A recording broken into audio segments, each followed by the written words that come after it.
नमस्कार दोस्तों। स्वागत है आप सभी का मेरी कहानियों में।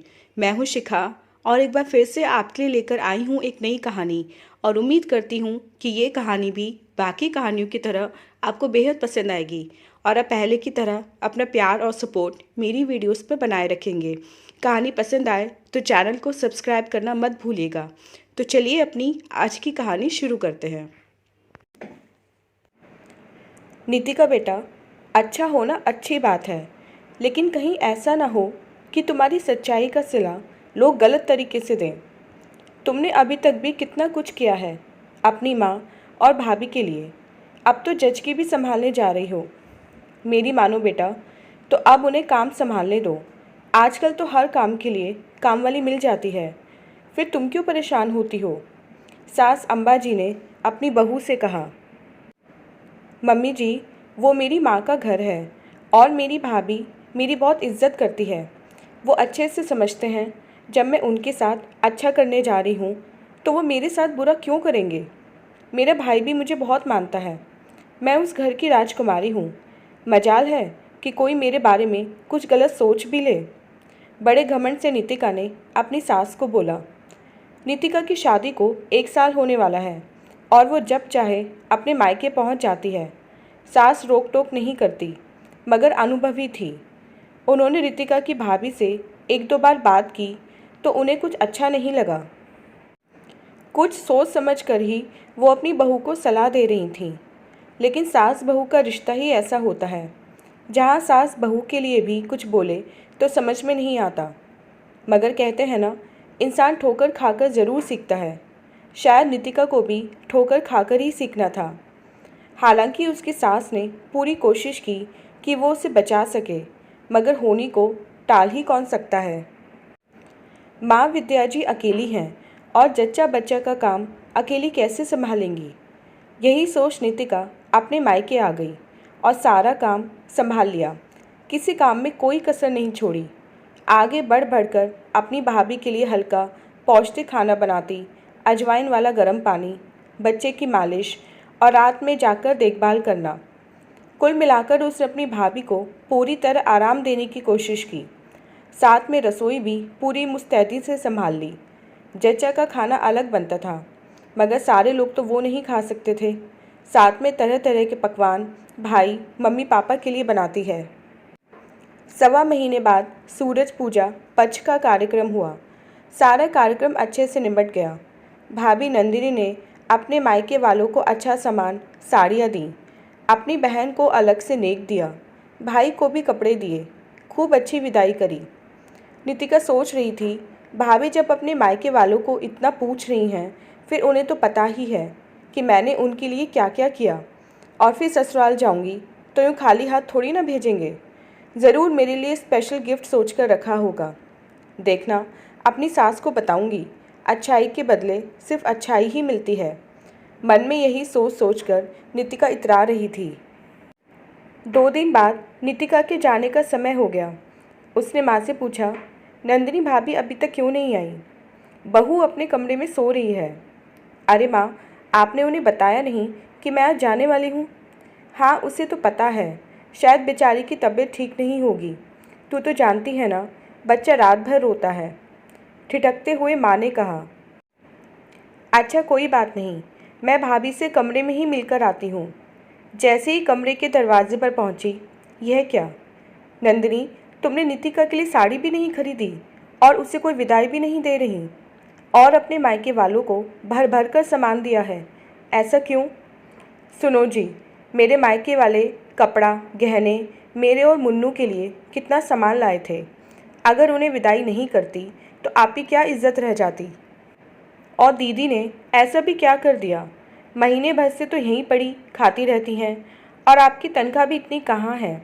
मेरा ऑपरेशन, बच्चे के खर्चे, पूजा और उनके आने की वजह से यहाँ खर्चा कितना बढ़ गया खाने पीने का।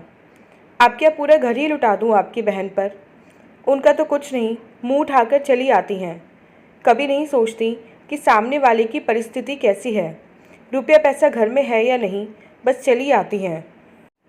आपको पता है कितना काजू बादाम ख़त्म हो गया, जबकि वह सब तो भाभी के लड्डू के लिए था। घर में दूध तो 3 किलो आ रहा था। रोज़ अभी मैंने हिसाब किताब देखा तो 2 महीने में बजट पूरा हो चुका है आपका। मुझे तो समझ में नहीं आता कैसे संभालूं रसोई का बजट। अब आप क्या चाहते हैं, मुन्ने के लिए आया रुपया सोना चांदी उठाकर उन्हें दे दें?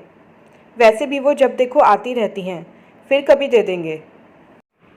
जेब में नहीं है खाने को और भाई को लुटाने की पड़ी है। ध्यान रखो, कहीं ऐसा न हो लाड़ प्यार में आकर अम्मा बाबूजी आधी जायदाद ही उनके नाम कर जाए। तुम तो वैसे ही ठन ठन गोपाल हो, क्या करोगे? शादी में पहले ही बहुत खर्चे कर चुके हो, इसलिए कहती हूँ ज़्यादा मुँह में ना पड़ो, दूर का दुआ सलाम रखो। बड़ी बेरुखी से नंदिनी अपने पति से बोली। मगर बहन को अभी खाली हाथ कैसे भेज दूँ? अरे जैसे भी है वैसे ही भेज दो, हाथ जोड़ते हुए बोली। नहीं, तुम ठीक नहीं कर रही, उसने तुम्हारे लिए कितना कुछ किया। हाँ तो किसने कहा था मेरे लिए कुछ करने को? किसने कहा था उन्हें आगे आगे नाचने को? मैंने तो फ़ोन करके नहीं बुलाया था, वो अपनी मर्ज़ी से आई थीं। अपना ससुराल छोड़कर यहाँ बैठी हैं, शर्म तो उन्हें आनी चाहिए। एक बार भी अपने सास ससुर और पति के बारे में नहीं सोचती। दिन भर मायका मायका, इतना मोह भी अच्छा नहीं है। ऐसे लांछन अपने ऊपर लगते नीतिका के कानों में से खून आने लगा। उसने तो भला करने की सोची थी, मगर ये क्या, भाभी ने उस पर और उसकी मेहनत पर उल्टा कीचड़ उछाल दिया। सासू माँ शायद यही समझाना चाहती थी कि बिना बुलाए अपने मायके में नहीं जाना चाहिए। उन्हें अंदाज़ा हो गया था कि मैं बिन बुलाए जा रही हूँ, जो कि बिल्कुल गलत है। इसलिए उन्होंने मुझे आगाह किया था और मैं मूर्ख कुछ समझ नहीं पाई। नितिका की आंखों में आंसू थे। उसे अब अपनी सास की एक एक बात याद आ रही थी। मम्मी जी ने सही कहा था, उतना ही करो जितना ज़रूरी हो। हद से ज़्यादा किसी के लिए समर्पित होने से वो आपको बेवकूफ़ ही समझता है। सोचता है ज़रूर इन्हीं की कोई ज़रूरत होगी, या लगता है हमसे रुपया पैसा लूटेगी, हमारा फ़ायदा उठाएगी। छी, ऐसी गंदी सोच। और मैं मत बावरी अपने भाई भाभी भतीजे के लिए अपना घर बार छोड़कर यहाँ बैठी हूँ। रोहन ने भी कितनी बार कहा आ जाओ। 1.25 महीने वो भी मेरे लिए कितना परेशान थे, और मैंने ऐसे लोगों के लिए अपने अजीज़ लोगों का दिल दुखाया। सोच वापस दरवाजे से मुड़ गई और गाड़ी में जाकर बैठ गई। माँ पिताजी सारी वस्तु स्थिति से अवगत थे। वे चाहकर भी कुछ न कर पाए और अपनी बेटी को कुछ नोट मुट्ठी में दबाकर हाथ जोड़ते हुए बोले, बेटा माफ़ करना, इतना आसक्त भगवान किसी माँ बाप को न बनाए कि वह अपनी बेटी को इज्जत ना दिला पाए। उनका इतना बोलना था। नितिका ने बोला, ड्राइवर गाड़ी बढ़ा दो। गाड़ी चल पड़ी। नितिका की आंखों से निरंतर आंसू बह रहे थे। जीवन ने अच्छाई का बहुत अच्छा सबक दिया था। तुरंत उसने बाजार में दुकान पे गाड़ी रुकवाई और ड्राइवर से बोली, 2 किलो लड्डू दो, 2 किलो नमकीन लेकर आओ, तब तक मैं साड़ी की दुकान से 2 साड़ी लेकर आती हूँ। कुछ ही देर में अपनी ससुराल पहुँच गई। जैसे ही हॉल में पहुँची, सास उसे देख बहुत खुश होते हुए बोली, आ गई बेटा, कैसा रहा कार्यक्रम? उसने बहुत सारा सामान अपनी सास को दिखाते हुए कहा, देखिए माँ जी, मेरी भाभी ने कितना कुछ दिया है और आपके लिए साड़ियाँ भिजवाई हैं। मेरे लिए तो सोने का हार दे रहे थे, मैंने मना कर दिया। अच्छा, मैं बहुत थक गई हूँ, अपने कमरे में आराम करने जा रही हूँ। आपको कुछ काम हो तो बता दीजिएगा। बोल चली गई। अंबाजी बहुत अनुभवी महिला थीं। उन्होंने सारे सामान को देखा जो पास के बाजार का पता था। उन्हें समझने में जरा भी देर न लगी कि बहू ने ये सब खुद खरीदा है। उन्हें अच्छी तरह पता था आजकल प्रेम भाव, आत्मीयता की कोई कीमत नहीं। आजकल अपने हो या पराए, सभी यही सोचते हैं आपने उनकी मदद या आप उनके साथ इसलिए हैं क्योंकि आपको किसी प्रकार का लालच या स्वार्थ है। ससुराल आई नितिका भाभी के विवाह से तो परेशान थी ही, साथ में उसे समझ में नहीं आ रहा था कि ऐसा उसके साथ क्यों हो रहा है। आखिर उसने किया ही क्या था? माना अपनों से हारने का मज़ा ही कुछ और होता है, मगर आज नितिका उन अपनों के हाथों हारकर आई थी जिन्होंने कभी उसे घर में पूरे मान सम्मान के साथ रखा था। भाभी तो पराई हैं, मगर माता पिता, भाई, ये रिश्ते नाते तो अपने थे। फिर इन्होंने गलत को गलत क्यों नहीं कहा? माता पिता, भाई इतने लाचार कैसे हो गए? बात रुपया पैसा कपड़े की नहीं थी, बात थी सम्मान की। अगर एक बेटी ने बढ़ बढ़कर घर मायके वालों के लिए किया तो उन्हें उसका आदर रखना चाहिए था। उसने कौन सा अपनी भाभी से करोड़ों रुपया मांग लिया था जो उन्होंने पल भर में उसे लालची करार कर दिया। ऐसे कई सवाल रितिका के मन में उठ रहे थे। उसने मायके जाना बंद कर दिया। हाँ, कभी माँ पिताजी बुलाते तो बस कुछ घंटे रुककर वापस आ जाती, क्योंकि भाभी का व्यवहार तो अभी भी वही था। वह उससे सीधे मुंह बात भी न करती। उसके आने पर अपने कमरे में बैठ जाती और तो और छोटे से भतीजे को भी उससे मिलने न देती। वक्त गुजरता गया। माता पिता दोनों का ही देहांत हो गया। उसके बाद तो नितिका का मायके जाना कभी हुआ ही नहीं। नितिका के दोनों बच्चे स्कूल में पढ़ने लगे। एक दिन जब वह बाजार से लौट रही थी तो देखा भाई विपिन किसी दुकानदार से बहस कर रहा था, जिसे सुन नितिका विपिन के पास जाकर बोली, भैया, आप इस शहर में और आप ये रुपयों के लिए बहस क्यों रहे हैं? क्या हुआ? कोई बात है तो मुझे बताइए। अपनी बहन को देख विपिन अचकचा गया। फिर खुद को संभालता हुआ बोला, मैं एक मार्केटिंग कंपनी में काम करता हूँ। यहाँ पर सामान देने आता था। 6 महीने हो गए, दुकानदार ने सामान का रुपया वापस नहीं किया। मेरी नौकरी खतरे में है। मालिक ने कहा है अगर आज उसने पैसे नहीं दिए तो मुझे कल से काम पर आने की कोई ज़रूरत नहीं है। मगर भैया, आप तो प्राइवेट कंपनी में काम करते थे, फिर मार्केटिंग कब से करने लगे? क्या बताऊँ, जब से तू घर से गई है वैसे ही किस्मत भी रूठ गई। भैया, ऐसा कुछ नहीं होता और मैं कोई रूठी नहीं थी, ना नाराज़ हूँ। बस अपनी किस्मत पर दोष लगाती हूँ कि इतने अच्छे घर परिवार के होने के बावजूद भी मुझे अपने मायके जाने का सुख नहीं मिलता। मुझे लालची और लूटने वाली करार दिया गया। फिर जहाँ मान सम्मान नहीं, वहाँ जाकर क्या फ़ायदा? इसलिए माँ बाबूजी के जाने के बाद मैं घर नहीं आई। जब भाभी को मुझसे रिश्ता रखना ही नहीं है तो मैं वहाँ बार बार जाकर अपनी बेइज्जती क्यों करवाऊँ?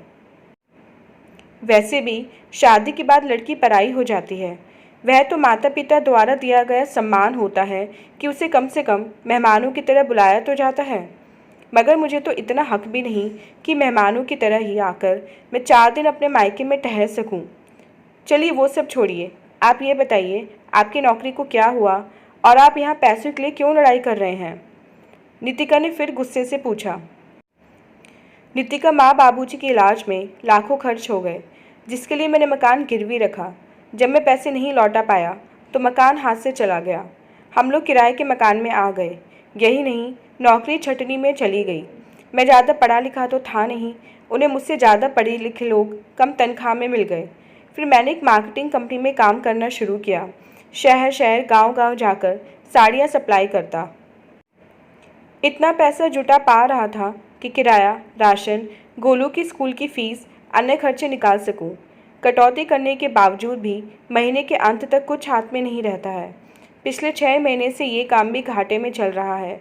उधारी बढ़ गई है, इसलिए मालिक ने मुझे नौकरी से निकालने की धमकी दे डाली है। अब तुम ही बताओ मैं क्या करूं? कई बार सोचता हूं तुमसे बात करूं, तुम्हें अपनी परेशानी बताऊं।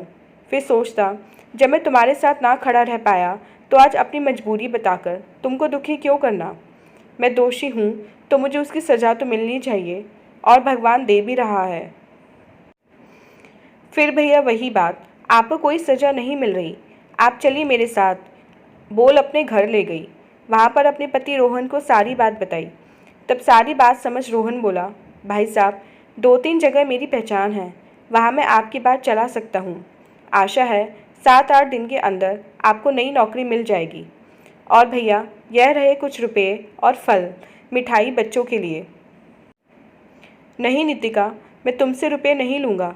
वैसे भी मैं इस लायक ही नहीं कि तुम्हारी मदद ले सकूं। बोल अपना सिर झुका लिया। भैया, अपने होते किस लिए हैं? मुसीबत आए तो भागने के लिए नहीं, बल्कि डटकर उसका सामना करने के लिए। और फिर जब अपने साथ होते हैं, बड़ी बड़ी मुसीबत भाग खड़ी होती है। देखना, आपके दिन भी फिर जाएंगे। अब तुमने कह दिया है तो सच ही होगा। बोल विपिन वापस चला गया। कुछ दिन बाद उसे नई नौकरी मिल गई। घर के हालात सुधरने लगे। तब उसने अपनी पत्नी नंदिनी को सारी सच्चाई बताई। नंदिनी सच जानने के बाद बहुत शर्मिंदा हुई। उसे अपनी सोच पर बहुत शर्म आई कि उसने जिस ननद की कभी परवाह नहीं की, उन्हें कभी सम्मान नहीं दिया, बुरा भला क्या कुछ नहीं कहा, फिर भी उन्होंने बिना कुछ सोचे समझे उसकी इतनी मदद की। तब नंदिनी विपिन से बोली, सुनिए जी, मुझे अपने किए पर बहुत पछतावा है। आज ही हम नीतिका दीदी के घर जाकर उन्हें यहाँ बुलाकर लाएंगे और मैंने जो भी गलतियाँ की हैं उनकी माफ़ी भी मांग लूँगी। मुझे पूरे यकीन है वो मुझे माफ़ कर देंगी। तभी पीछे से आवाज़ आई, किसको किससे माफ़ी मांगनी है? देखो तो नीतिका थी। दौड़कर नंदिनी उसके पैरों में गिर पड़ी। दीदी, मेरी सोच बहुत गलत थी। आपने हमेशा हमारी मदद की, मगर मैंने आपके साथ बहुत गलत किया। मुझे माफ़ कर दीजिए। और बोलकर ज़ोर ज़ोर से रोने लगी। भाभी, आपको अपनी गलती पर पछतावा है, बस मुझे इस बात की खुशी है। अब वो पुराना वक्त लौट कर नहीं आ सकता, मगर मैं उस बीते वक्त को याद करके आज के सुनहरे पलों को ख़राब नहीं करना चाहती। इसलिए आप माफ़ी मांगकर मुझे शर्मिंदा ना करें। जी, लेकिन अब आप मुझे आपकी सेवा करने से रोक नहीं सकती। अभी जाकर मैं आपके लिए आपकी पसंद के मूंग दाल का हलवा और प्याज की कचौरियाँ बनाकर लाती हूँ। उसके बाद हम शॉपिंग चलेंगे, आपकी पसंद की साड़ियाँ जो खरीदनी हैं। अरे भाभी, एक साथ इतना सारा प्यार ना लुटाना। कल को कहोगी ननद घर लूटने आई है, मेरे भाई से बोलोगी अपना घर लुटा दूँ जीजी पर। नंदिनी अपने कान पकड़ते हुए बोली, कभी भूल से भी नहीं दीदी, आप जैसी ननद लूटने नहीं, मायका अपनी दुआओं से घर भरने आती है।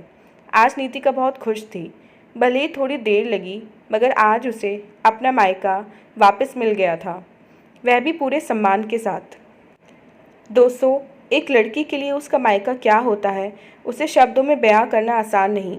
फिर भी बोलूं तो एक मायका बेटी की जड़ें होता है, जहां से पूरी तरह उसे निकालकर दूसरे घर रोपित ज़रूर किया जाता है, मगर उसकी जड़ों के अंश वहीं छूट जाते हैं, जिसे सहेजने के लिए बार बार उसे मायके की गलियों में जाने का इंतज़ार रहता है। अपवाद हर जगह है। ज़रूरी नहीं हर ननद अपने भाई भाभी या माता पिता से कुछ लेने ही आती है।